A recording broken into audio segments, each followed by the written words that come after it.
네, 윤석열 대통령 내란 사건을 넘겨받은 검찰이 서울중앙지법에 구속기한 연장을 신청을 했습니다. 또 정치권에서는 어제 열린 탄핵심판 4차 변론을 두고 파장이 이어지고 있습니다. 오늘 이 자리에는 윤희석 전 국민의힘 대변인, 성치훈 민주당 정책위 부의장 나오셨습니다. 두 분 어서 오십시오. 네, 본격적으로 윤 대통령 내란 사건 수사에 착수한 검찰이 다음 달 6일까지 구속을 연장해달라고 신청을 했는데 어제 신청을 했습니다. 네. 근데 그게 서울 서부지법도 아니고 중앙지법에 냈습니다. 네. 어떻게 보셨습니까? 서부지법에 대해서는 윤 네. 대통령 측에서 감정이 좀 있지 않겠습니까? 절차적 하자를 들어서 공수처의 영장 청구와 발부 그 과정에 대해서 윤 대통령 측에서 그 영장을 인정하지 않는 상황이 계속되고 있기 때문에 예. 검찰 입장에서는 사건을 이첩받은 마당에서 또다시 그런 논란을 만들 필요가 없다는 차원에서라도 중앙지법에 내는 것으로 전략을 삼은 것이 아닌가 이렇게 판단됩니다. 예. 송 부의장님. 아무래도 공수처와는 좀 다른 모습을 보여줘야 하는 상황이기 때문에 네. 윤석열 대통령 측에서 계속 뭔가 이 조사와 수사를 거부하고 있는 명분 이런 것들 하나씩 좀 깨줘야 되는 부분이거든요. 그러니까 중앙지법에서 이거를 발부하게 되면은 아무래도 윤석열 대통령이 서부지법은 권한이 없다라는 그거에 좀 정당성이 떨어지기 때문에 예. 사실 저는 서부지법도 관할 지역이고 문제는 없다고 보고 있습니다만 예. 윤석열 대통령이 계속해서 거부할 수 있는 명분이 점점 줄어든다는 거죠. 그런 차원에서 네. 중앙지법에 신청한 것으로 보이고요. 저는 연장 허가 안 될 이유가 없다고 봅니다. 왜냐하면은 지금 사실 서부지법에서 구속영장을 발부할 때도 증거인멸에 염려가 있다였잖아요. 예. 그 이후에 뭔가 증거인멸과 관련된 뭐 압수수색이나 이런 거에 협조해주는 태도를 전혀 보이지 않았기 때문에 예. 여전히 증거인멸에 염려는 있다. 왜냐하면 경찰에서 확보한 자료에 의하면 진술에 의하면 김성훈 차장이 대통령의 사령관들과의 통화 내역이 담겨 있는 이 비화폰 서버 이거에 대해서 삭제하라는 지시를 했다라는 지금 직원의 진술이 있는 상황이기 때문에 예. 증거인멸의 염려는 여전히 존재하는데 여전히 압수수색 협조 안 한다. 그러면 전 구속영장이 연장될 명분은 충분하기 때문에 예. 시간의 문제이지 허가가 될 거라고 보고 있습니다. 예. 근데 지금 24시간 정도가 훌쩍 지나고 있단 말이에요. 굉장히 신중하게 생각을 하는 것 같은데요. 예. 그 연장 신청에 대해서 예. 통상은 얼마나 시간이 걸리는지 예. 거기에 대해서 제가 아는 바가 없어서 단정지어서 말씀드릴 수는 없겠지만은 법원 중앙지법 입장에서도 어떤 결정을 내리든 간에 예. 대단히 신중하게 판단한다 그런 인상을 국민들께 보여야 될 필요를 아마 느끼고 근데 있을 검찰이 겁니다. 사실 어제 공수처한테서 네, 그 수사 기록을 송부받았잖아요. 예, 예. 그러니까 받자마자 그 연장 신청을 한 거거든요. 그만큼 좀 급하다 그런 심정이었을 텐데 검찰 입장에서는. 그렇죠. 검찰 입장에서는 이제 반반씩 나누기로 했다가 10일, 예. 10일씩 물론 연장된다는 전제하에 예.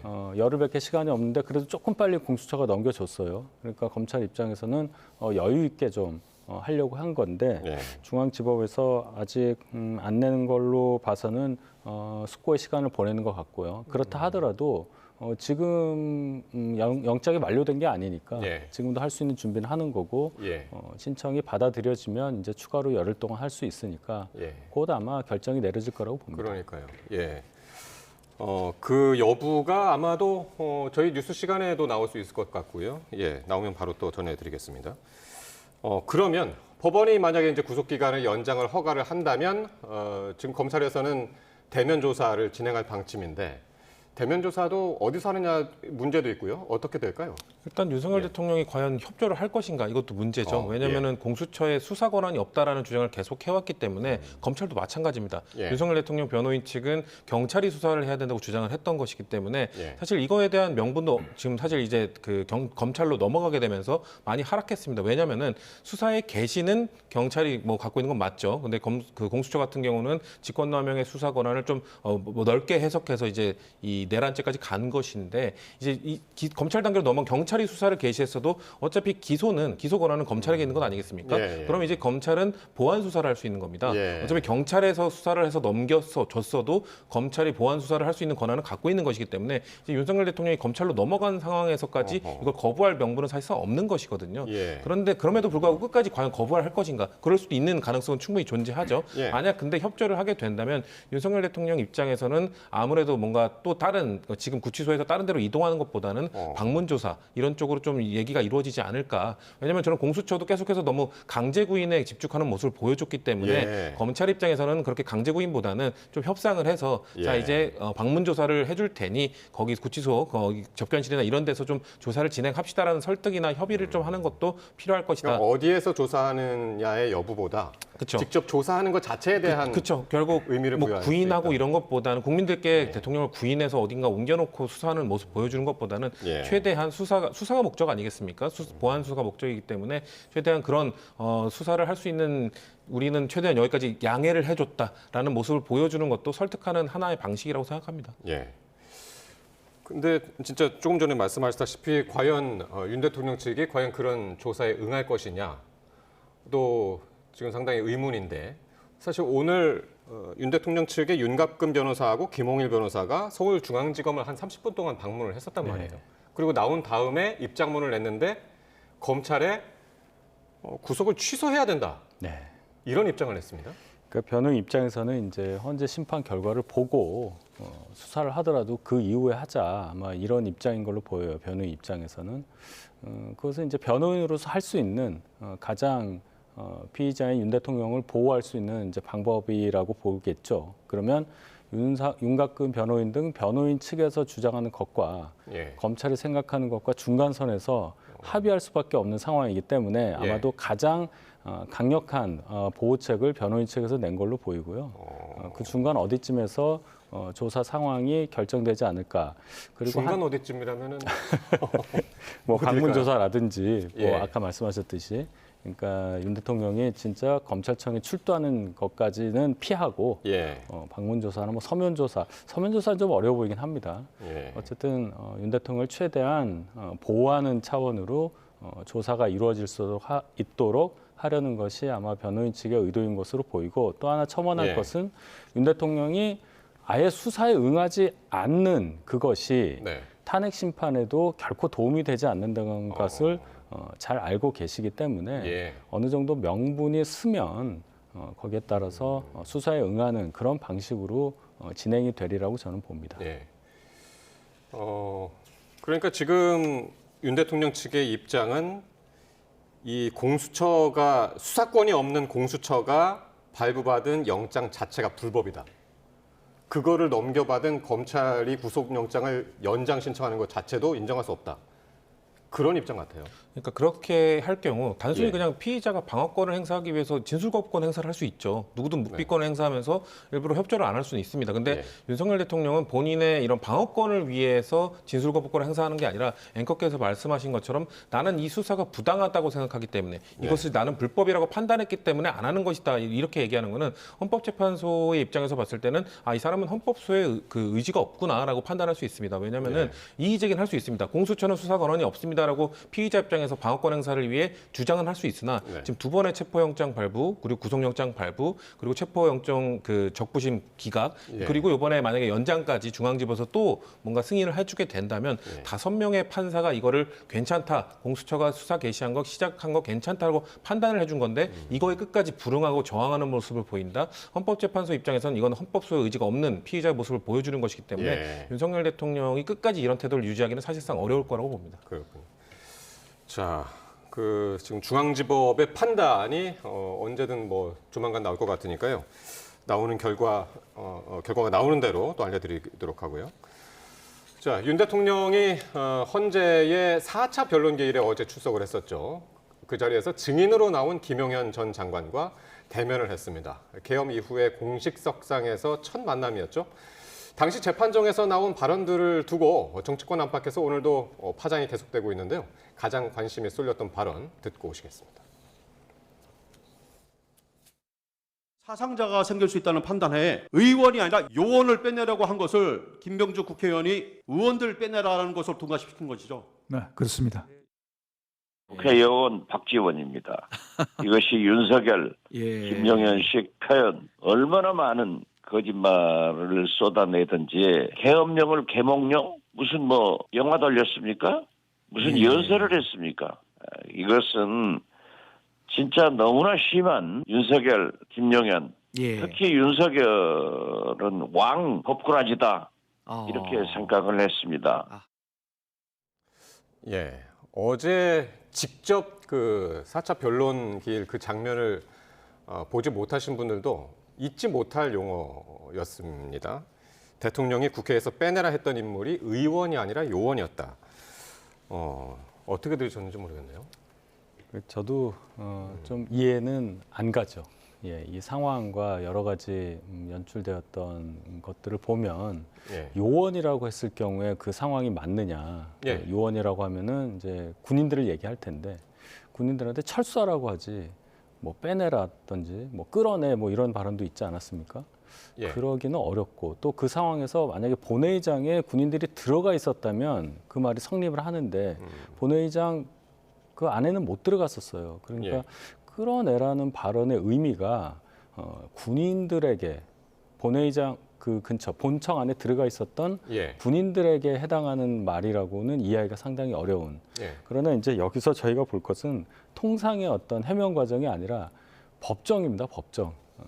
대심판정에서 현재 예, 예, 대심판정에서 예. 변호인이 그 증인에게 물어보는 과정에서 나오는 거니까 예. 법적인 판단을 요하는 어떤 대화에 있어서는 이러한 어떤 방어책도 쓸 수 있다. 이것을 감안하고 봐야 되겠습니다. 그러니까요. 지금 이제 그 저희 화면으로 지금 그래픽으로도 나오고 있는데 김용현 전 장관이 직접 그때 대통령이 말씀하신 게 의원이 아니라 요원입니다라고 이야기한 것도 아니고 사실 윤 대통령 측 변호인이 의원이 아니라 요원이라고 요원 빼내라고 한 것을 김병주 의원이 둔갑시킨 거죠? 물었더니 네 그렇습니다. 이렇게 이야기가 오갔단 말이죠. 그러니까 지금 송진호 변호인이 얘기하고 있는 김병주 국회의원이 둔갑시킨 것이다. 저 말이 뭐냐면 예. 이 김병주 의원이 유튜브에서 그 곽종근 전 특수전 사령관과 이 대담을 하는 걸 보여줬었는데 예. 거기서 이제 한번 곽종근 전 특수전 사령관이 요원이란 단어를 썼습니다. 요원이라는 단어를 쓰니까 의원들을 빼내라는 말이었죠라고 얘기를 했는데 그 예. 이후에 이제 곽종근 사령관도 국회의원들을 빼내라고 하는 것은 이건 위법적인 것이기 때문에 난 이행하지 않았다는 식으로 얘기를 했어요. 그러니까 이게 말실수인지 아닌지는 알 수는 없으나 근데 곽종근 전 사령관이 딱 한번 요원이라고 쓴 건 맞는 걸 갖고 예. 딱 그것만 꺼내서 요원은 지금 누굴 지칭하는 걸까요? 그러면? 그러니까 거기서는 거기서의 요원은 부대원을 얘기할 수도 있죠. 특수 병사들을 원래 요원이라고 부르기도 예, 하니까 예. 그럴 수도 있는데 근데 문제는 지금 국회의원들을 끌어내고 국회를 무력화시키고 정치인들 체포하라고 명령을 내린 게 곽종근 전 사령관뿐만 아니라 뭐 조지호 경찰청장, 홍장원 국정원 제1차장 등등 뭐 이진우 수방사령관 너무 많은 사람들이 이 얘기를 대통령과 김용현 전 국방부 장관으로부터 들었거든요. 그렇기 예. 때문에 한 번 요원이라고 했다는 것만 딱 끄집어내서 이거 봐라 우리는 요원이라고 했던 건데 김병주 의원이 억지로 유도신문을 해서 의원이라고 바꾼 것이다. 이 논리가 사실 엉터리거든요. 그렇기 때문에 아까 대변인께서 말씀하신 것처럼 저렇게 신성한 법정에서 그렇게 말장난하듯이 말꼬리 잡듯이 하나 요원이라고 말한 것 같고 이거 말실수한 거 맞죠? 잘못 이해한 거 맞죠라고 이렇게 유도하는 것은 저는 재판관들이 봤을 때는 매우 불쾌하게 느꼈습니다. 그러니까 어떤 단어에 의자냐 요자냐 요것보다도 어떤 그 맥락이 있지 않습니까? 그렇죠. 말의 네. 흐름의 맥락. 예를 들자면 김현태 707 특임단장이 한때 뭐라고 했었냐면 윤 대통령이 국회의원들이 모이고 있다. 150명이 넘으면 안 된다. 막아라. 라고 했고 곽정근 전 특전사령관은 윤 대통령의 의결 정족수가 아직 다 안 채워진 것 같다. 빨리 문 부수고 들어가서 안에 있는 인원들을 끄집어내라. 라고 지시했다. 맥락을 보면 뭘까요? 설사 요원으로 말을 했더라도 예. 요원으로 생각하고 요원으로 한 게 아니라 국회의원이라는 생각을 하고 발음을 요원으로 했을 가능성이 크겠죠. 잠시만요. 죄송합니다. 지금 서울중앙지법에서 지금 막 속보가 들어왔는데 검찰의 윤 대통령 구속 연장을 불허했습니다. 불허했다. 지금 많은 분들이 연장할 것으로 전망을 했습니다마는 중앙지법에서는 윤석열 대통령 구속 기간 연장을 불허했습니다. 딱 여기까지만 지금 들어왔죠. 더 구체적인 이야기는 없고요. 아직 이유도 아직 안 들어왔고요. 불허했다면은 일단은 서부지법에서 영장을 공수처에 발부했을 때 기한이 28일인가요? 저희가 그걸 특정할 수 있나요? 28일로? 지금까지 알려진 건 28일이었죠. 제가 맞습니다. 알기로는 열흘이니까요. 열흘이니까요. 네. 19일 날 발부가 됐으니까요. 네, 네. 28일이라고 한다면은 다음 주 이제 얼마 28일이면 설 연휴 첫날이란 말이에요. 월요일입니다. 화요일이죠, 화요일. 화요일입니다. 화요일입니다. 화요일. 예. 네.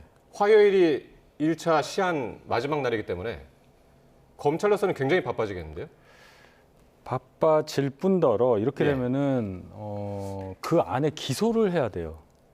그렇지 않습니까? 그래야 구속 상태가 계속되고 원하는 수사를 하면서 공소 유지를 할 수 있는 이런 상황이 오는데 이렇게 되면은 글쎄요 검찰에서 기소하는 게 가능할지부터 생각을 해야 합니다. 그러면 윤 예. 대통령에 관한 수사 및 기소를 상정을 한다면 검찰에 의해서 다시 구속영장이 발부돼서 뭔가 하는 방법도 있고 불구속 기소도 있고 하겠지만 예. 과연 이런 상황에서 야당에서 또 가만히 있겠느냐. 예. 특검에 대한 압박이 굉장히 커지면서 최상목 대행에게 특검 통과된 것에 대해서 빨리 공포하라든지 상설 특검이라도 빨리 하라든지 이런 예. 압력이 더 거세질 그럴 상황이 되지 않을까 그런 생각이 드네요. 예. 그러니까 지금 불허가 된 상황이면은 그 1차 기한 안에 기소를 해야 되는데 네. 기소를 해야 되는데 그러면 기소를 하게 되면 뭐 26일이든 뭐 27일이든 기소를 하게 되면 윤 대통령은 그럼 구속된 상태에서 어쨌든 구속 기소가 되는 거죠. 구속 기소가 되고 네. 계속 구치소에서 결과를 기다려야 하는 조사를 받아야 하는 그런 상황이 되는 건가요? 아니죠. 그 기소 이후에는 네. 또 이게 불구속 기소를 할지 그 구속 기소를 할지 검찰이 또 결정을 하는 겁니다. 지금 연장이 아마 안 됐기 때문에 예. 뭔가 보완 수사가 안 됐고 제가 봤을 때는 아마도 윤석열 대통령이 기한이 짧기 때문에 수사를 예. 거부할 것으로 예측이 되거든요. 그러면 구속 기소로 결정을 할지 검찰이 불구속을 할지 검찰의 판단이 있을 것 같습니다. 이거는 지켜봐야 되는 부분일 것 같고요. 예. 일단 그리고 중앙지법이 아까 앵커께서 말씀하신 것처럼 불허라고 하면서 뭐 간단하게 그냥 얘기만 했는지 아니면 조금의 사유를 달았는지 예. 이것도 확인해야 될 부분일 것 같습니다. 예. 구속 기간 연장을 불허한 사유가 지금 나왔는데요. 조금만 한번 좀 보여주실까요? 예. 서울중앙지법 그 지금 그대로 한번 읽어드리겠습니다. 검찰특별수사본부가 어제 서울중앙지법에 윤석열 대통령에 대한 구속기간 연장 허가를 신청하였고 법원은 오늘 아래와 같은 사유로 구속기간 연장을 불허하였다. 그러면서 그 사유가 나오는데요. 고위공직자 등의 범죄를 독립된 위치에서 수사하도록 수사처를 설치한 공수처법의 입법 취지, 수사의 공정성을 담보하기 위한 목적으로 수사와 기소를 분리하고 이를 수사처와 검찰청 사이에도 적용시키는 공수처법 제26조의 규정 취지, 그리고 검찰청 소속 검사의 보완 수사권 유무나 범위에 관하여 공수처법에 명시적인 규정이 없는 점 등에 비춰보면 수사처 검사가 공수처 고위공직자 범죄에 해당하는 사건을 수사한 다음 공소 제기 요구서를 붙여 그 서류와 증거물을 검찰청 검사에게 송부한 사건에서 이를 송부받아 공소 제기 여부를 판단하는 검찰청 검사가 수사를 계속할 상당한 이유가 있다고 보기 어렵다.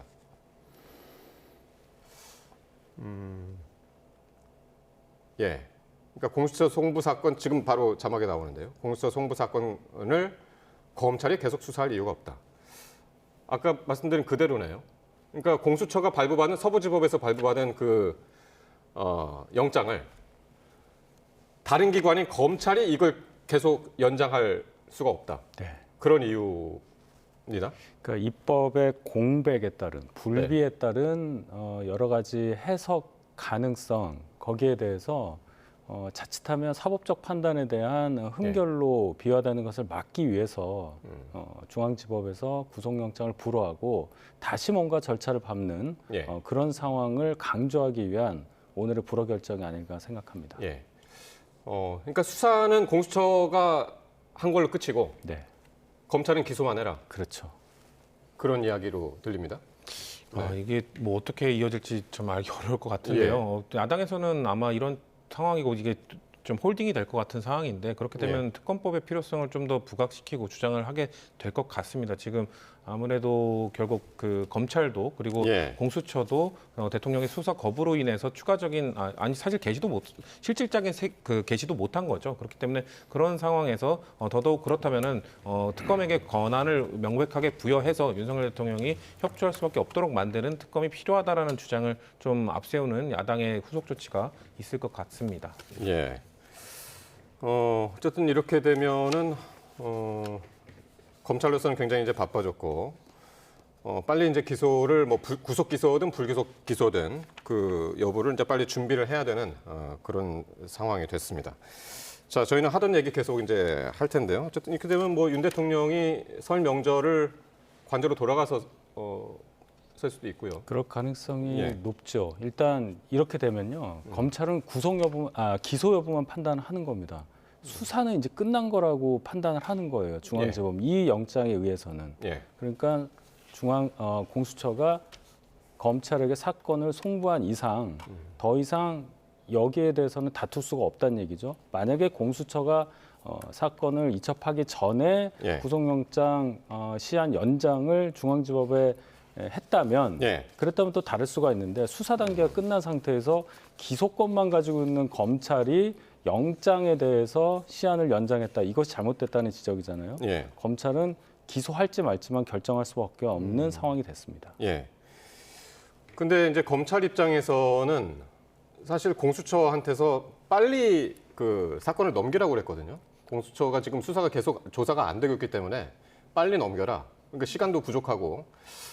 그런데 검찰에서는 지금 이제 그 이번 비상계엄과 관련된 지휘관들을 전부 구속 기소를 했죠. 그렇죠. 사실 이제 수사를 나누면서 대통령과 이상민 장관만 공수처에 넘기고 나머지는 전부 그렇죠. 검찰이 맡았기 때문에 예. 중요 임무 종사자들에 대해서는 다 구속 기소를 했습니다. 그렇기 때문에 중요 임무 종사자들이 사실 구속 기소가 됐기 때문에 내란죄라는 큰 범죄 속에서 상범이라고 볼 수 있는 내란의 우두머리인 윤석열 대통령을 기소하는 건 사실 지금 명분은 충분한 상황이거든요. 그렇기 때문에 예. 검찰이 기소에 어려움은 없을 겁니다. 다만 예. 검찰이 생각했던 건 빨리 이첩해달라고 했던 거는 공수처의 수사가 막혀 있는 상황이니까 예. 본인들이 빨리 수사권을 보완 수사를 시작을 하면은 그래도 본인들은 좀 자신감을 갖고 왜냐하면 서울중앙지법에 아까 처음에 말씀드렸던 것처럼 중앙지법에 신청을 하고 우리는 보완 수사기 때문에 대통령이 거부할 명분을 최대한 떨어뜨리겠다라는 생각을 갖고 임한 거기 때문에 예. 검찰은 보완 수사를 할 수 있다는 좀 생각이 있었던 것 같습니다. 근데 예. 그게 지금 불발이 된 거지만 저는 기소의 명분은 충분히 있다고 생각합니다. 말씀드린 하범들에 대한 그 공동의 정범들에 대한 이 구속 기소가 벌써 이루어졌기 때문에 예. 문제는 없을 거라고 보지만 검찰이 어떤 선택을 할지 구속 기소를 할지 불구속 기소를 할지는 검찰 내부의 판단이 있을 걸로 보여집니다. 예. 알겠습니다. 요거는 이제 좀 더 그 기사가 정리되는 대로 또 좀 더 정리해서 또 시청자 여러분께 전해드리도록 하겠습니다. 윤 대통령이요. 지금 이제 4차 변론 어제 이제 탄핵 심판 4차 변론에서 직접 신문까지 나서면서 적극적으로 변론에 참여를 하고 있습니다. 이 부분은 어떻게 보시나요? 일단 뭐 검찰 조사보다 지금 오늘 검찰에도 이제 그렇게 얘기를 했죠. 검찰 조사는 그 탄핵 심판을 보고 나서 해야 된다. 네. 그런 취지인가요? 오늘 이렇게 적극적으로 나서는 것도? 윤 대통령 측에서는 이 탄핵 의결된 이후에 네. 계속적으로 1차적으로 집중할 것은 탄핵 심판이다라는 얘기를 했습니다. 그래서 예. 계속 공수처의 출석 요구에도 불허하면서 내건 논리가 바로 그거 아니었겠습니까? 내란 관련한 혐의, 거기에 따른 수사, 그것과 탄핵을 분리해서 하겠다는 전략이었고 윤 대통령 입장에서 가장 중요한 것은 직에서 면해질 수 있는, 즉 파면될 수 있는 이 탄핵 심판이 훨씬 더 중요하다 예. 생각해서 탄핵 심판에 이제 집중하는 모양새. 예. 그래서 대통령이 직접 본인 변론을 하는 그런 상황까지 지금 오고 있는 것입니다. 더군다나 헌재가 윤 대통령 측의 어떠한 요구사항, 즉 시간이 필요하다든지 너무 빨리 진행하는 것에 대해서 네. 굉장히 뭔가 윤 대통령 측의 사정을 말을 했음에도 호소를 했음에도 불구하고 받아들여진 게 없단 말이에요. 그런 상황에서는 윤 대통령 입장에서 더 적극적인 방법, 할 수 있는 모든 수단을 동원을 해서 전직 예. 대통령들과는 달리 본인이 직접 본인 변론을 하는, 또 윤 대통령 본인이 스스로 법률가이기 때문에 그 본인 변론이 훨씬 더 헌재에서 호소력을 예. 가질 수 있겠다 이런 판단도 있었던 것으로 저는 봅니다. 그래서 어제 김용현 전 장관이 증인으로 출석한 이 상황에서도 적극적으로 김용현 전 장관한테 질문을 던지고 답변을 이끌어내는 이제 그런 모습을 봤는데 사실 김용현 전 장관이 어제 출석을 했고 이제 5차 기일 그게 이제 다음 달 4일 아니겠습니까? 2월 4일, 6일 이제 계속해서 이어지는데 그때도 증인들이 이제 출석을 합니다. 그때 분위기는 어떨까요? 핵심적 증인들인 아까 말씀드렸던 곽종근 사령관이라든지 네. 이런 분들이 이제 나오기로 예정이 되어 있기 때문에 아마 김용현 장관과는 분위기가 다를 겁니다. 김용현 전 장관의 경우 뭔가 대통령과 입을 맞췄다고 하긴 좀 그렇지만 예. 뭔가 뭐 공통된 의견들을 계속 이야기를 했거든요. 이견이 없었습니다. 하지만 이제 곽종근 사령관이나 대통령에게 직접적으로 명령을 받았다, 비화폰으로 뭐 체포를 하라고 지시를 받았다, 뭐 이런 이야기들을 했던 사람들이 이제 속속 나오게 되면 네. 대통령은 그걸 계속 나는 한 적 없다고 거부하고 있기 때문에 이 상충이 될 겁니다. 그렇게 된다면은 아마 지금 이전에 이 김용현 전 장관 대통령의 그 양자 대면과는 다른 기류가 있을 것이고 예. 저는 거기서 이제 헌법재판관들이 결정적인 뭔가 판단을 하는 기준을 아마 5차, 6차 그 뒤에 예정되어 있는 변론기일에서의 이런 윤석열 대통령의 대응 아니면 거기에 나온 참고인들의 증언 이런 것들을 활용할 거라고 저는 보고 있습니다. 예. 그런 분위기를 좀 염려했을까요? 그 김용현 전 장관 원래 제일 마지막에 부르려고 그랬다가 대통령 측에서 이거를 제일 먼저 부르자고 이제 요청을 네. 했었지 않습니까? 네. 네. 그것은 이제 윤 대통령 측에서 요청했다는 것은 적어도 유리한 상황이 전개될 걸 예상하기 때문에 예. 순서를 그렇게 해달라고 했던 것으로 이해를 했었습니다. 역시나 보니까 김용현 전 장관이 윤 대통령이 하셨던 말씀을 다 뒷받침하는 예. 오히려 더 강화하는 예. 그런 발언들을 많이 했지 않습니까? 그래서 윤 대통령 입장에서는 윤 대통령 측에서는 김용현 전 장관의 증언을 통해서 이 비상계엄령 발동에 있어서의 정당성이라든지 또 적극적으로 뭔가 위헌적인 행동을 하지 않았다는 예. 윤 대통령 측의 주장을 강화하는 분위기를 만들고자 했었던 그러한 어떤 어제 변론기일 상황이었다. 저는 예. 그렇게 이해합니다. 알겠습니다. 자, 그리고 요즘 여론조사 결과가 이제 계속 나오고 있는데요. 오늘은 그 추세를 살펴볼 수 있는 갤럽 여론조사가 또 한번 나왔습니다. 정당 지지도부터 한번 보시겠는데요. 이번 주 국민의힘 지지도가 38% 그리고 더불어민주당 지지도가 40%로 나왔습니다. 지난 한 주 전에 비해서는 국민의힘이 1%포인트 떨어졌고요. 민주당이 4%포인트 올라갔습니다. 요즘 계속해서 민주당이 떨어지고 국민의힘이 올라가는 추세였는데 여기서 다시 재역전이 되는 수치상, 오차 범위 내긴 합니다. 수치상 다시 재역전이 되는 그런 모습을 보였습니다. 자, 이거 어떻게 읽고 계신지 한번 들어볼까요? 예. 지금 뭐 3주 연속 지금 오차 범위 안에 있기 때문에 이제 엎치락 네. 뒤치락하는 상태가 왔다고 보여지고요. 지금 이렇게 빠르게 보수가 결집을 해서 사실상 저는 이제 그 차기 대선 구도로 지금 넘어가 있는 거로 봅니다. 왜냐하면은 보수가 2017년 박근혜 대통령 탄핵 사태 때는 아무래도 헌정 이후 최초의 대통령 탄핵이었기 때문에 우리가 탄핵된 대통령을 배출한 정당이 과연 선거를 이길 수 있겠는가? 선거를 사실상 자포자기했던 면도 있거든요. 예. 그렇기 때문에 하지만 그런 분위기를 한번 겪었기 때문에 이제는 우리가 야 탄핵은 탄핵이고 지금 탄핵 심판 진행 중이지만 혹시나 조기 대선이 열리더라도 우리는 보수 정당으로서 선거를 치르면 된다. 왜냐하면 그 당시에 또 다른 것은 그 당시 박근혜 대통령 같은 경우에는 거의 20년 넘게 보수 정당에서 정치를 했던 사람이 탄핵이 예. 된 거지만 윤석열 대통령 같은 경우는 선거를 앞두고 용병처럼 영입된 사람이었기 때문에 우리 보수 정당은 별개로 선거를 치르면 된다는 분위기가 빠르게 보수를 결집시킨 이런 요인도 있던 것 같습니다. 예. 하지만 그래도 보수 정당이 쭉 올라가던 추세가 한번 꺾인 이유는 제가 봤을 때는 지난주에 있었던 이 서부지법의 폭동 사태라든지 이제 진보 진영에서도 민주당에 대해서 조금 뭐 중도 진보 성향의 주권자들은 좀 비판적으로 민주당을 좀 더 잘해라라고 비판적으로 보고 있다가 이제는 사실상 보수 대 진보의 이 차기 대선 구도로 갔다. 그러면 우리는 민주당을 지지해 줘야지라는 이 진보의 결집도 어느 정도 반영이 된 것이 이번 주 갤럽 조사 결과라고 보고요. 앞으로 좀 엎치락 뒤치락하는 오차 범위 안에서의 접전이 이루어지지 않을까라고 예측을 해봅니다. 그러니까 예. 민주당 최근에 이제 민주당 지지율이 계속 조금씩 떨어지는 그리고 이제 국민의힘은 올라가는 그런 모습을 보고 대부분 이제 보수 과표집 이런 분석들을 많이 했지 않습니까? 이번 걸 보고는 어떻게 생각하시나요? 과표집이란 말은 이제 1,000명이라고 할 경우에 응답자가 네. 보수나 진보나 어느 쪽에서 좀 과하게 많이 응답을 했을 경우를 얘기를 하는데 예. 사실 기준점은 없습니다. 뭐 몇 명이어야 과표집이고 몇 명 이하면은 예. 아니고 이런 게 없잖아요. 예. 만약에 이번 조사의 이제 숫자를 응답하신 분들의 이념 성향을 분석을 했을 때 지난주와 또 그 전주와 비교를 했을 때 보수와 진보에서 그런 어떤 변화를 보였냐를 보면 이제 과표집을 했냐 안 했냐 이게 나올 텐데 예. 이번 조사 결과에서는 진보 쪽이 지난주보다는 조금 더 많이 응답하신 걸로 제가 봤어요. 예. 결론은 양쪽 다 적극적으로 응답을 하고 있다. 아. 그렇게 보면 예. 지금 이 상황에서는 양당의 지지율 차이가 그냥 없다. 통계적으로는 그렇게 판단하는 것이 가장 맞고 이렇게 된 이유는 탄핵의 와중에서도 이렇게 네. 됐다 하는 것은 기본적으로 탄핵 사유가 박근혜 전 대통령 때와는 달리 물론 비상계엄령 발동에 따른 것이었지만 예. 그 발동의 원인 자체가 민주당의 너무나 무책임하고 조급하고 거친 그런 국회에서의 어떤 입법 활동 또 줄탄핵 이런 네. 것에 기인한 것이라는 인식이 많고 또한 저희 당에서 탄핵에 찬성한 의원 수가 상당히 적어요. 박근혜 전 대통령 때는 절반에 가까운 저희 당 소속 의원들이 탄핵에 찬성을 했던 네네. 상황이었습니다. 네. 근데 이번에는 그렇지가 않기 때문에 예. 정치적으로 밀리기가 어려운 상황이 돼버린 겁니다. 조기 대선도 염두에 둔 상황이겠지만은 국민들께서 이 탄핵 사태를 바라보는 시각이 예. 밀리기에는 뭔가 명분과 어떤 정치적인 이유를 다 갖고 있기 때문에 예. 양당이 탄핵 이전과 같은 대치 상황에서 지지율이 서로 동률을 이루고 있는 상황이 됐다. 네. 저는 그렇게 봅니다. 그렇군요.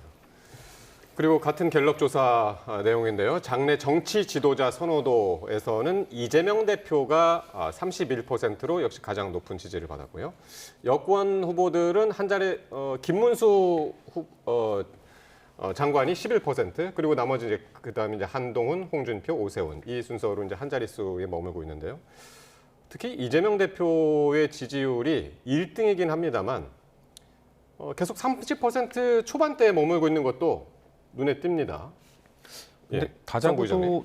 다자구도에서 30% 이상 정도 나오면 사실 매우 높게 나타나는 것이거든요. 그러니까 네. 저런 것들을 계속 뭔가 박스권에 갇혔다, 뭐 이렇게 좀 낮게 보는 거는 좀 부적절하다고 생각하고요. 다만 네. 문제인 것은 지금 이재명 대표 이외에 지금 진보 진영의 민주당의 후보가 안 보입니다.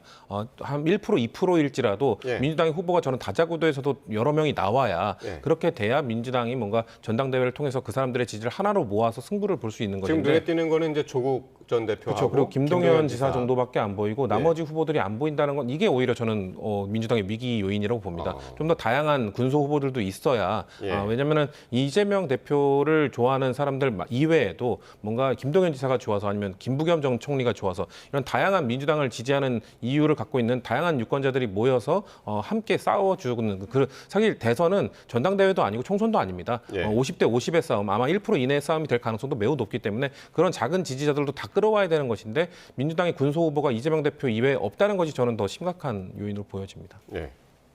네, 이재명 대표의 지지율이 이제 뭐 박스권에 갇혀 있다. 여러 지표에서 나오고 있죠. 근데 이 갤럽 조사는 특이하게 어떤 이 면접 조사인데요.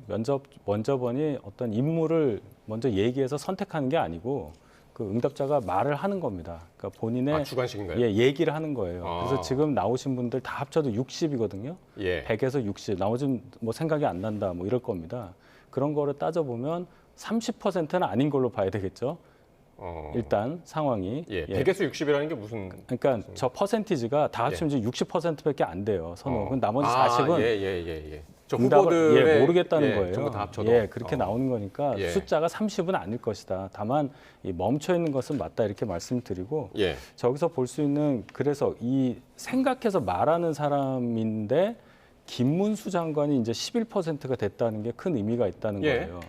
그러니까 한간에서는 보수가 과표집되는 과정에서 뭔지 모를 이유 때문에 예. 김문수 장관에 대한 지지율이 갑자기 높아졌다 이렇게 얘기를 하는데 김문수 장관에 대한 대선 후보 지지율에서 인물로서 등재된 시점은 작년 9월 27일 갤럽 조사에서 2% 나온 게 처음이었습니다. 네. 그때도 갑자기 2%가 나와서 사람들이 굉장히 놀라워했었는데 약간 좀 주목해 볼 만한 상황이 그때도 있었어요. 장관 청문회 과정에서의 보여줬던 보수 지지자들이 열광할 만한 어떤 태도, 발언 네. 이런 것들이 좀 조금씩 이렇게 영향력을 미쳤었거든요. 예. 그 이후로 지금 몇 달이 지난 상태에서 김문수 장관이 그 탄핵 시점에서 계엄령 사과하는 국무위원들 뭐 일어나라 했던 서영교 의원의 국회 본회의 상황에서 네. 혼자만 일어나지 않고 꼿꼿하게 자세를 지켰던 것, 이것이 상당히 영향을 미쳤다. 그래서 김문수 장관에 대한 예. 11% 지지율은 예. 실체가 있는 것이라고 저는 말씀을 드립니다. 뭐 금방 꺼질 거라고 말씀하신 분들도 있는데 예. 그것은 뭐 검증 과정에서 나올 얘기지만 적어도 지금 이 순간 김문수 장관에 대한 지지세는 확실히 실체가 있는 것이다. 그러니까 이렇게 보고 보수 있습니다. 과표집이라고 이야기를 하는 그 와중에 극우 과표집은 없을까요? 그런 분석은 어떻게 보십니까? 그러니까 극우가 과표집됐다는 얘기가 어폐가 있는 것이 극우의 숫자는 적습니다. 극이라는 숫자 그 예. 말이 들어갔고요. 예. 거기에 과표집이라는 말은 글쎄요 그렇게 상쇄가 서로 되지 않겠어요. 네. 극우가 과표집됐다고 해서 예. 통계치에 심각한 영향을 미칠 정도가 되겠느냐? 예. 거기에 대해서는 그렇게 보기가 좀 어려워 보입니다. 알겠습니다. 자, 이런 와중에 이제 이재명 대표의 공직선거법 위반 사건 결심 공판이 다음 달 26일로 잡혀 있고요. 이르면 이제 3월 말 선고가 예정인데, 요건 이렇고 지금 이제 그 민주당 비명계의 목소리가 요즘 계속 커지고 있어서요. 요런 그 일련의 흐름이랑 이걸 떼고 볼 수가 없을 것 같은데, 일단 김경수 전 경남지사, 김부겸 전 총리의 발언 한번 듣고 오겠습니다. 최근 여론조사를 통해서 나타난 민심은 우리에게 심각한 경고를 보내고 있습니다. 이 전대미문의 상황 속에서도 민주당을 포함한 민주개혁 세력이 여론을 압도하지 못하고 있습니다. 국민들이 우리도 혹시 똑같은 일방주의 또는 저들과 똑같은 행태를 보이는 것 아닌가 하는 그런 의구심을 갖고 있는 것도 사실인 것 같습니다. 이 상황을 극복하기 위해서라면 어떤 일이든 어떤 역할이든 힘을 보태야 된다고 생각합니다. 그런 차원에서 저도 제가 할 수 있는 역할을 찾아서 최선을 다해서 노력하겠다 이런 취지입니다. 총대를 매라면 맬 것이다. 이 얘기는 당에서 김부겸 전 총리에게 대선을 나가주십시오라고 요청이 오면 나는 나가겠다. 이런 의미신 거죠? 기본적으로 지금 현재 저는 예.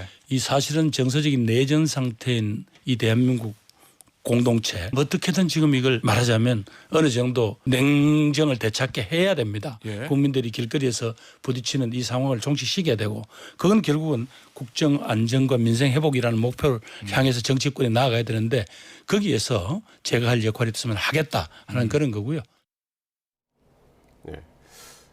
사실 비명계의 목소리는 한동안 상당히 잠잠했었는데 최근 들어서 부쩍 많아졌고, 그리고 두 분의 공통적으로 오늘 하신 이야기가 제가 할 역할이 있으면 하겠다라는 부분은 공통적으로 들어가 있습니다. 그렇죠. 지금 민주당이 사실 이 윤석열 대통령이 좀 야당 민주당을 협치의 대상으로 인정하지 않고 네. 좀 독단적 국정 운영을 했을 때는 우리는 단일 대우로 뭉쳐야 된다. 다양한 목소리 낼 필요 없다. 최대한 강하게 세게 당을 정비를 해서 윤석열 대통령과 싸워야 된다라는 그런 목소리에 힘이 실렸었던 거거든요. 근데 네. 이제 사실상 국민들의 눈에서는 윤석열 이후 이제 조기 대선으로 시선이 넘어갔습니다. 그렇다면은 집권 여당, 수권 정당이라 함은 그렇게 무조건 싸우기만 하는 정당이 아니라 좀 네. 유연함을 발휘할 수 있는 정당, 좀 다양한 목소리가 나오는 정당의 모습을 좀 기대하시는 거거든요. 네. 그렇지 않다면은 윤석열 정부와 똑같은 그런 정부가 또 들어서는 것 아니냐라는 의구심을 지울 수 없는 것입니다. 그렇기 때문에 저는 김부겸 전 총리라든지 김경수 전 지사라든지 이런 분들이 민주당 유연합니다. 우리 다양한 목소리 낼 수 있습니다라는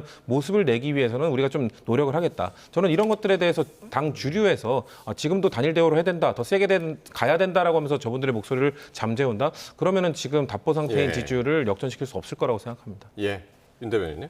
예, 민주당이 이제 조금씩 민주정당의 모습을 찾는 그런 과정이 있다고 봐요. 아직은 처음이어서 민주당 주류에 속하는 분들이 저런 목소리에 대해서 자꾸 압박하고 뭐 단일 대우를 흐트린다 이렇게 공격을 하는데 말씀하신 것처럼 예. 그것은 민주당 간판 이름의 민주자를 갖고 있는 그런 당이 해서는 안 될 일이죠. 지금 상황에서 이재명 대표에 대한 지지세가 확연히 정체를 보이고 있고 기타 뭐 삼김 삼총을 비롯해서 많은 민주당 내에 잠재적인 영향력 갖고 있는 분들이 활동할 수밖에 없는 상황이 왔다. 예. 지금까지 봐왔던 민주당의 그 이재명 1급 체제가 생각보다 그렇게 공고하지 않았다는 지적을 다시 한번 알겠습니다. 되새길 수 있는 상황입니다. 예.